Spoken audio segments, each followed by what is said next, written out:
Relevant. ఇక్కడ మనుషులు చచ్చిపోయి సినిమాల గురించి మాట్లాడారు. కొంచెం పెద్ద మనుషులు,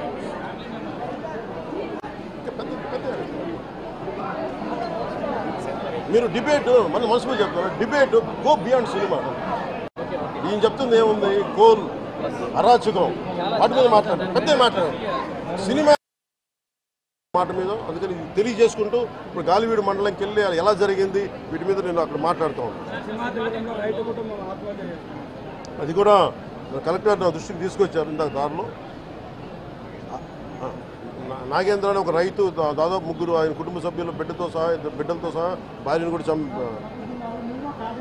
ఒక్క నిమిషం సంబంధం ఇది నా దృష్టికి దిగ్గని చెప్పారు నాకు. ఇది 2 అంశాలుగా మేము చర్చిస్తున్నాం. దీన్ని దాని ఇన్వెస్టిగేషన్ జరుగుతూ ఉంది. ఒకటి, అంతకు ముందు రోజే మ్యూటేషన్ మీద మేము తిరిగి ఆయన పొలం ఆయనకు వచ్చేస్తుంది. ఆయన ఎవరి దగ్గర అప్పు తీసుకున్నారంట. ఆ సదరు వ్యక్తి దగ్గర తిరిగి మ్యూటేషన్ తిరిగి ఆయన మీద రాయించుకోవడానికి ఆయన మ్యూటేషన్ కూడా జరిగింది. అంటే దాని అర్థం ఏంటంటే అప్పు తీర్చడానికి సంసిద్ధంగా ఉన్నారు, ఆయన దగ్గర డబ్బులు ఉన్నాయని అర్థం. ఈ పరిస్థితి ఆయన చీనీ తోటలోనే ఉరి తీసుకున్నారని చెప్పారు.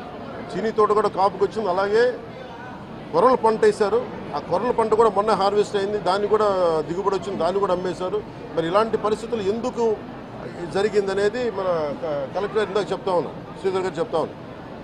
ఇది చాలా బాధాకరం అనిపించింది. వారికి మనస్ఫూర్తిగా నేను నా గుండె లోపల నుంచి నేను సానుభూతిని తెలియజేస్తున్నాను, ప్రగాఢ సానుభూతిని. అది ఏ పరిస్థితుల్లో జరిగిందనేది సంపూర్ణమైన నివేదిక వచ్చాక దీని మీద సరైన యాక్షన్ తీసుకుంటాం. ఒకవేళ నిజంగా అప్పులు బాధ భరించలేక చనిపోయారా, అలాగే లేదంటే ఎవరన్నా బలవంతంగా ఇబ్బంది పెట్టి చచ్చిపోయేలా చేస్తారు, ఈ కోణంలో కూడా మనకి ఇన్వెస్టిగేషన్ జరుగుతూ ఉంది. దీని మీద వచ్చాక దీని మీద ఖచ్చితంగా స్పందిస్తాం. ప్రధాన సమస్య ఉంది సార్. అటవీ శాఖ ఆధ్వర్యంలో ఫార్మ్ టు పర్మిట్ ఇస్తారు సార్.